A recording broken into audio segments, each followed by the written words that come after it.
Welcome back. Today we are talking all about permits and licensing so you can be ready to sell fireworks out of your retail location. So with me I have Julia today. Julia has been with Spirit City 6 for 5 years? And she is our HR journalist. And we luckily tap her for all of her knowledge on fireworks permits. So welcome. Thank you. So a big part of being a licensed retailer is the key word in there, licensed, or you have a permit. So first question that everyone kind of comes to mind is, do you have to have a permit to resell fireworks? Yes, you absolutely do. Perfect, we got that one out of the way. So the answer is yes. Now we're going to talk about how you actually obtain that permit, what are the steps, all of that. So if that interests you, keep watching. So if I'm a fireworks retailer, what's the best place that I can go to find more information about how to permit my location? Yeah, so a good place to start would be the APA website.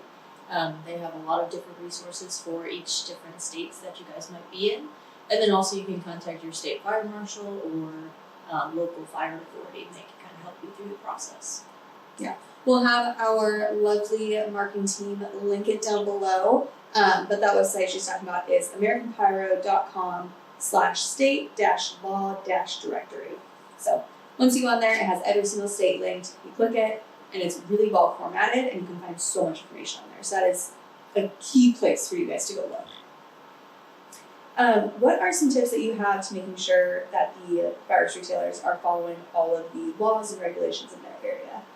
Yeah, so what we do mainly for our retail location and our tent, we go through a safety checklist and do a safety inspection prior to opening the tent, making sure that we have fire extinguishers, the exits, everything is in compliance with the laws that we're required to follow in the state of Missouri. Yeah, so whenever Julia has these checklists, she kind of comes and pretends to be the fire marshal for us and walks us through it. So it's kind of like a mock inspection to make sure that we have checked everything off. We all know 4th of July season gets stressful and you forget things, so a checklist is a great way to keep yourself organized. On the topic of organization, what is the best way to kind of organize all of your paperwork together?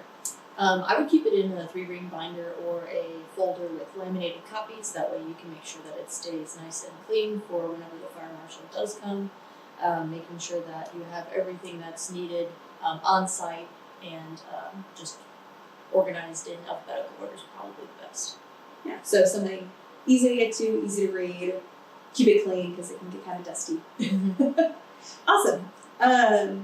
Couple other questions for you while we have you.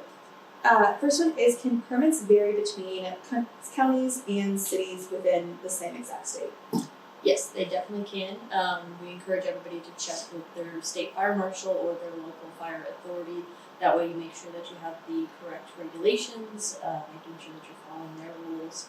And the permits can vary just by what they're called, so make sure that you double check on that. Yes. And then what are some common mistakes that people make when they're trying to obtain a permit? I think common mistakes might be just the filling it out correctly, making sure that you're having the correct address, the correct name location. That way they can easily find you when it comes to inspection time. Awesome. And then what should someone do if their application for a fireworks permit gets denied? I would encourage you guys to reach out to that fire marshal or whoever you're applying through and ask them what you can do to get that permit up to date and making sure that everything is up to regulation to be able to sell those fireworks. Awesome. That's all the questions that I have today. This might be our shortest how-to tip video, but luckily for you guys, permits are very straightforward. And the APA has put together so many great resources that we utilize and we suggest you utilize as well. Okay. Awesome. Well, thank you, Julia. Yep. All right. Bye, guys. See you in the next video.